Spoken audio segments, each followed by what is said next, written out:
Bonjour à tous et bienvenue à un autre épisode de C'est deux le podcast. Donc, ces deux-là, c'est moi-même, Joël et mon ami Raoul. On est deux entraîneurs qui se sont rencontrés dans le milieu de la course à pied.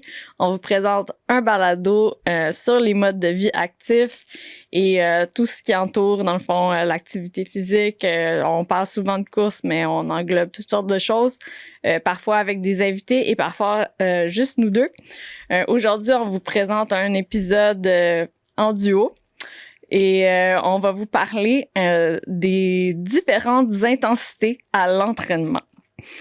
Donc, je vais, dans quelques secondes aussi, vous laisser Raoul un peu parler de comment on va vouloir structurer la dite chose, mais on va essayer, dans le fond, de passer à travers les différentes dites intensités à travers l'entraînement, n'est-ce pas?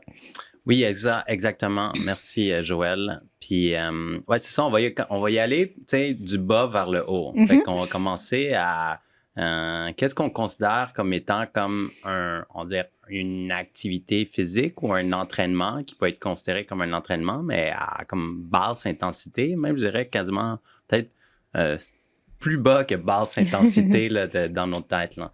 Fait que à quel type d'activité que moi je pense, c'est la marche. La marche, là, ça pourrait être comme, tiens, la base, là, tu sais, si tu veux faire une activité, là, puis te garder en forme, je pense, il y en a qui, je pense, sous-estiment beaucoup la marche, là.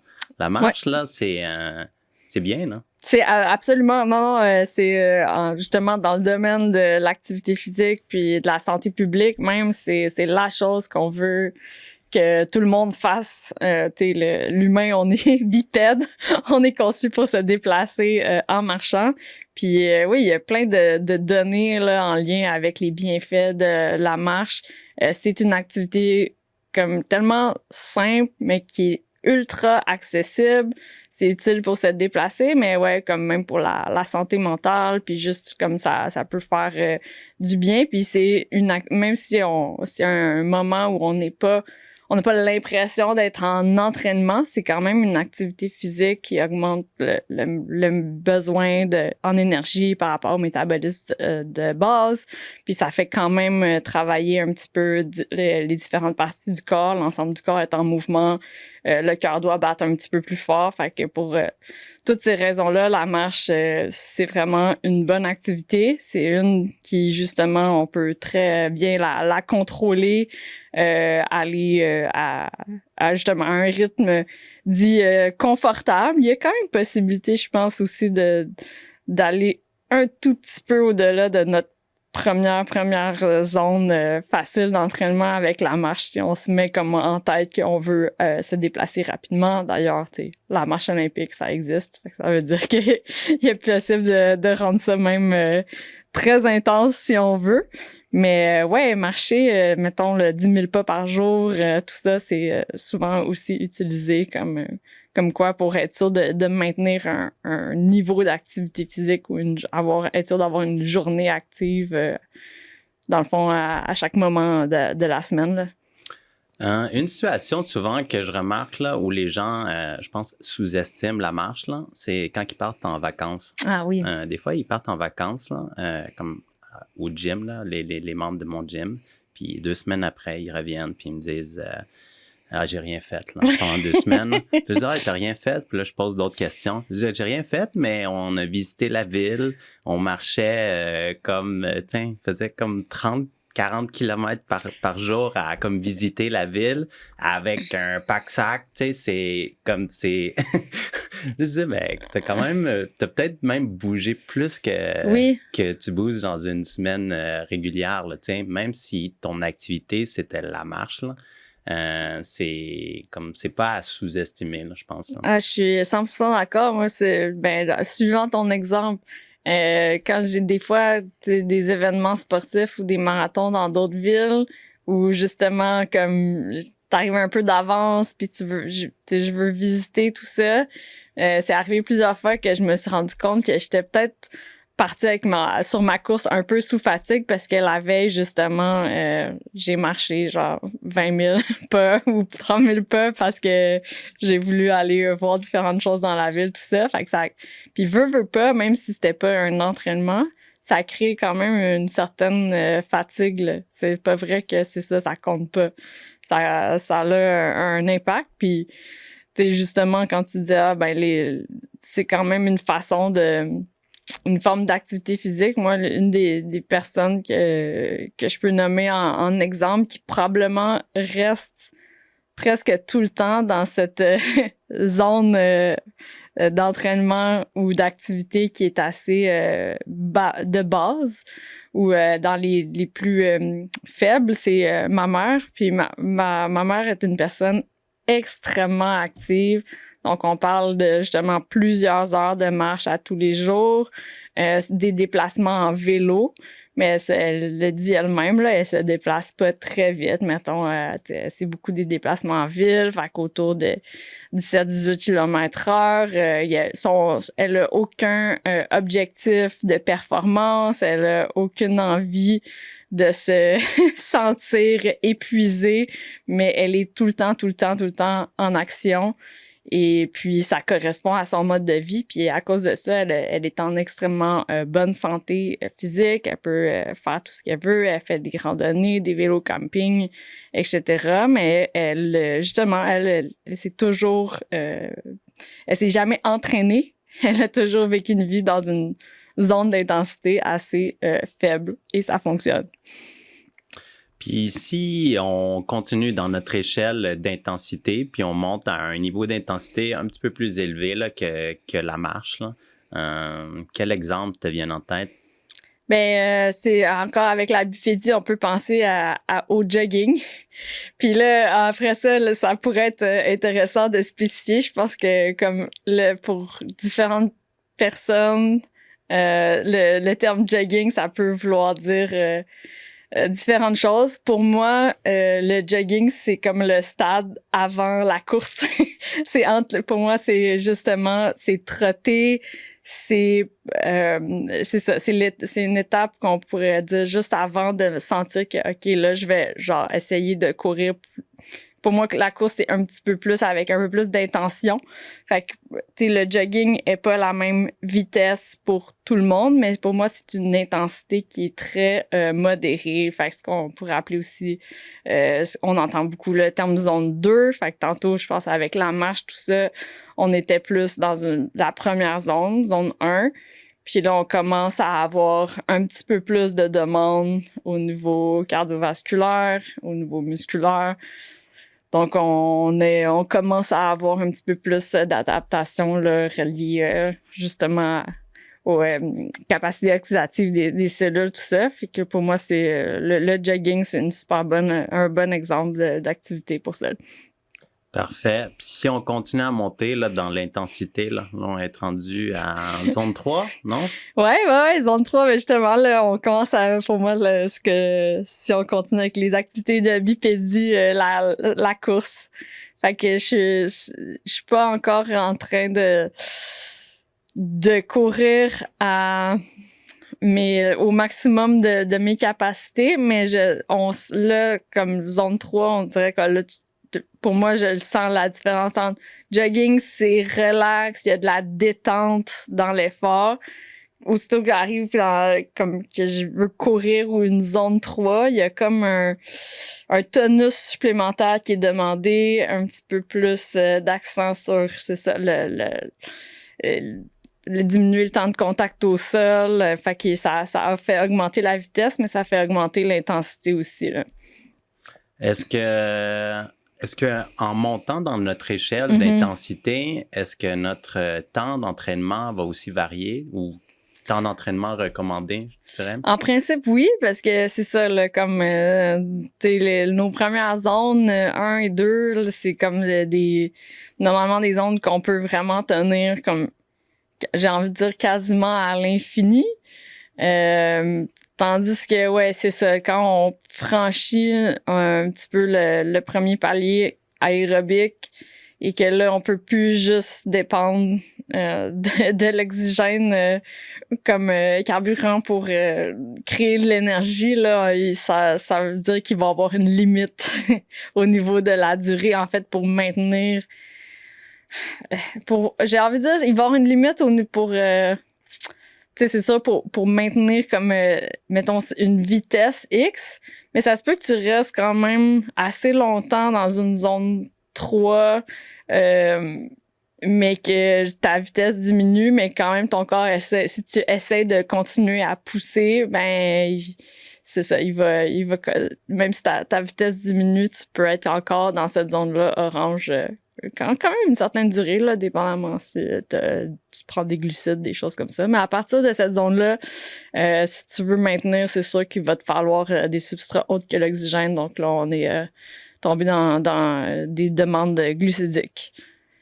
Si on continue à augmenter là, sur notre échelle, on va être rendu à la zone 4, non? Ouais, ben si on travaille sur un système à 5 zones, oui. Après, je sais que c'est ça, on peut travailler, il y en a qui parlent de plus, ils résument à 3 zones ou avec des couleurs. Il y a différentes façons de le voir où on peut nommer aussi les ondes d'intensité, genre très faible, modéré, intense, très intense. Tu sais, il y aurait différentes façons de le faire. On peut les chiffrer aussi. Mais ouais, là, au-delà de cette troisième phase d'intensité, là, ça veut dire, on trouve ça, là, c'est pas mal difficile. Là, on est intense, des perceptions d'effort de 8 sur 10, des fois 9 sur 10. Et ça dure pas longtemps.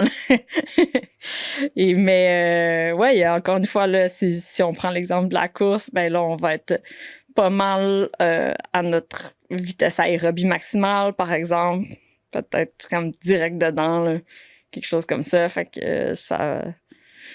intensité, ouais, soutenue.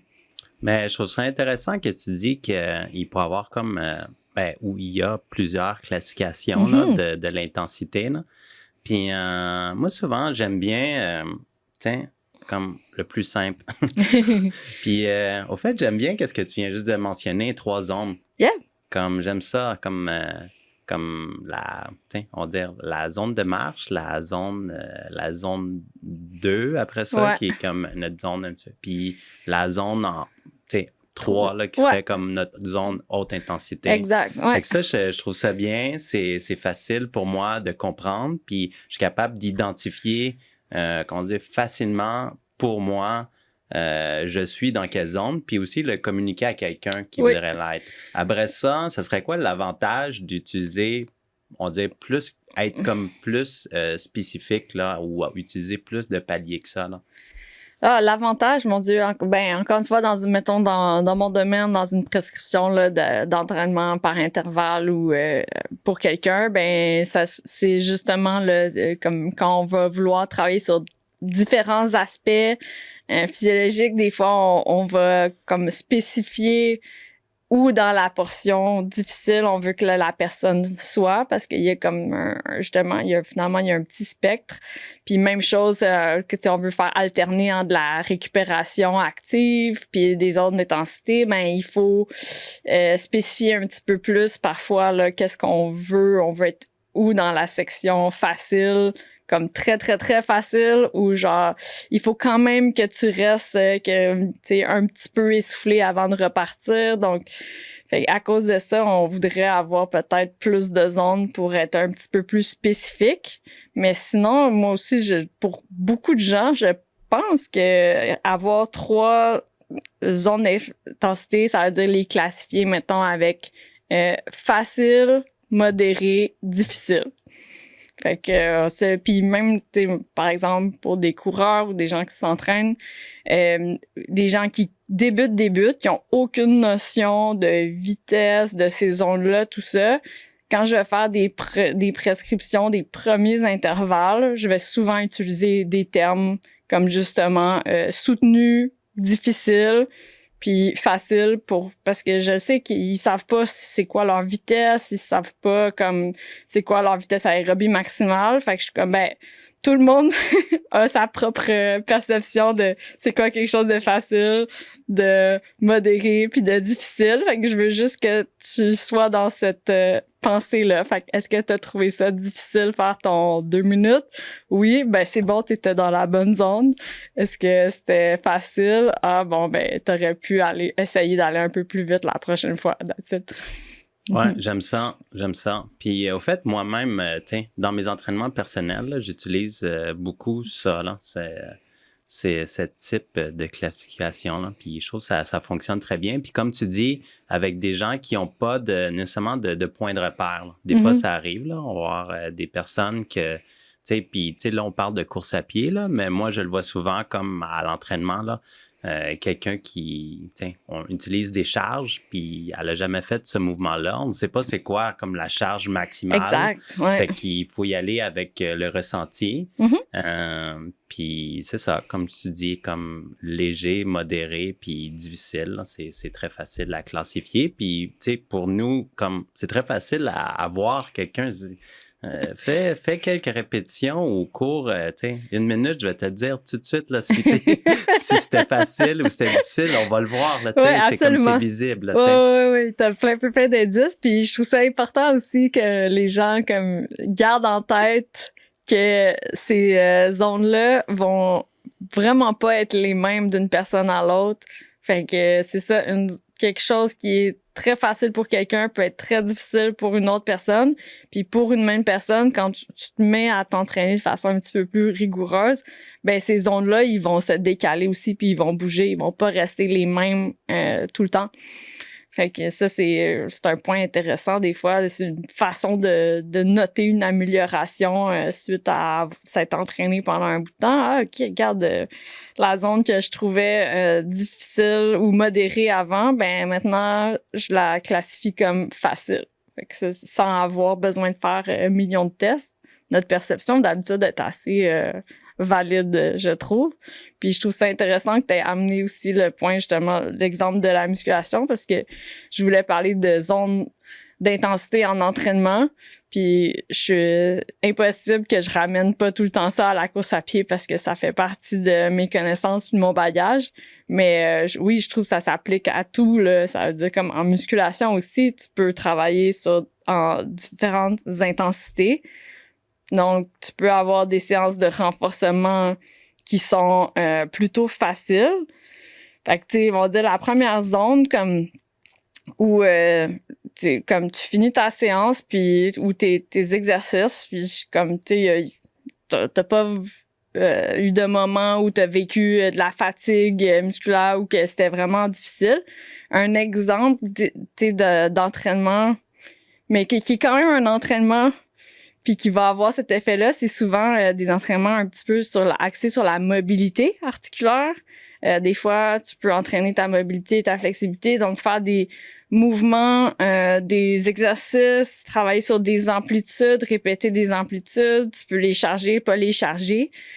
T'auras pas nécessairement comme une fatigue comme quand tu veux mettre de la résistance en tant que telle puis comme répéter tu sais un squat tout ça, mais tu sais tu fais du squat to stand avec des pleines amplitudes, mais ça veut pas dire que c'est pas pertinent puis que t'as rien fait. C'est pas parce que t'étais pas fatigué à la fin de ta séance que t'as pas entraîné quelque chose. Puis ça, je trouve ça important que on le prenne en considération, parce que je pense que ça arrive encore aujourd'hui que on s'imagine que parce que on n'a pas on se sent pas fatigué à la fin d'un entraînement que c'est comme si ça comptait pas, mais moi je n'y crois pas à ça. Je pense que chaque chose peut avoir sa pertinence. Après ça, si ta séance c'est une séance de renforcement, que tu mets des charges, que tu fais des supersets ou tu fais des circuits ou des séries récup, d'exercices de musculation, mais que tu finis puis que comme c'était pas vraiment difficile, puis finalement à toutes tes sets t'aurais pu en faire 10 de plus. Là, ça veut dire peut-être effectivement t'es resté à basse intensité alors que l'intention de la séance c'était peut-être pas ça. Fait que là, ça serait à rectifier, là. Puis, en fait, moi, j'ai une question. Dans le fond, c'est un peu comme un cas. Fait que je pense à une personne OK, on va dire qu'il y a 5 heures à mettre par semaine OK. dans un entraînement. C'est très bon. 5 heures? C'est super, 5 heures. Moins que 5 heures? 4 heures? Qu'est-ce que tu penses que c'est la moyenne? Là, comme, 3. 3? Ouais. OK. Fait que 3 heures. On va y aller avec 3 heures. Fait que cette personne-là, elle a 3 heures, puis elle se dit, OK, moi, là, je veux en avoir le plus pour mon argent. Fait que, tiens, je vais pas faire 3 heures de basse intensité, je vais faire 3 heures de haute intensité. Parce que j'ai juste 3 heures là, dans ma semaine là, à investir là-dedans. Fait qu'aussi bien l'investir dans la haute intensité. Est-ce que cette personne-là, elle se trompe de faire ça, tu penses? Ou ben, peut-être elle va avoir des résultats, mais peut-être qu'elle aurait des résultats à pas faire justement 3 heures de haute intensité. Puis peut-être en faire 2 ou peut-être même juste 1 heure de haute intensité dans son 3 heures qu'elle a à investir. Ben, tout le temps, pour moi, ça, c'est vraiment du cas par cas. Fait qu'il y a plein de variantes, mais déjà, je verrais que comme règle générale, je pense que si tu as une séance par semaine à haute intensité, tu vas avoir des améliorations. C'est pas nécessaire, je pense, que toutes tes séances soient à haute intensité. Fait que au moins, mais si tu veux progresser, je crois que ça en prend au moins une. Ça, c'est sûr et certain. 3, s'ils sont répartis dans la semaine, ou tu sais, on a 7 jours dans la semaine, ça veut dire que tu as au moins 1 à 2 journées, en guillemets, off entre tes séances. Puis qu'à chaque fois que c'est intense, je vois que ça pourrait très bien se faire, ça pourrait être très rentable parce que tu laisses du temps à ton corps pour récupérer, refaire comme le plein d'énergie, surcompenser avant de reprendre.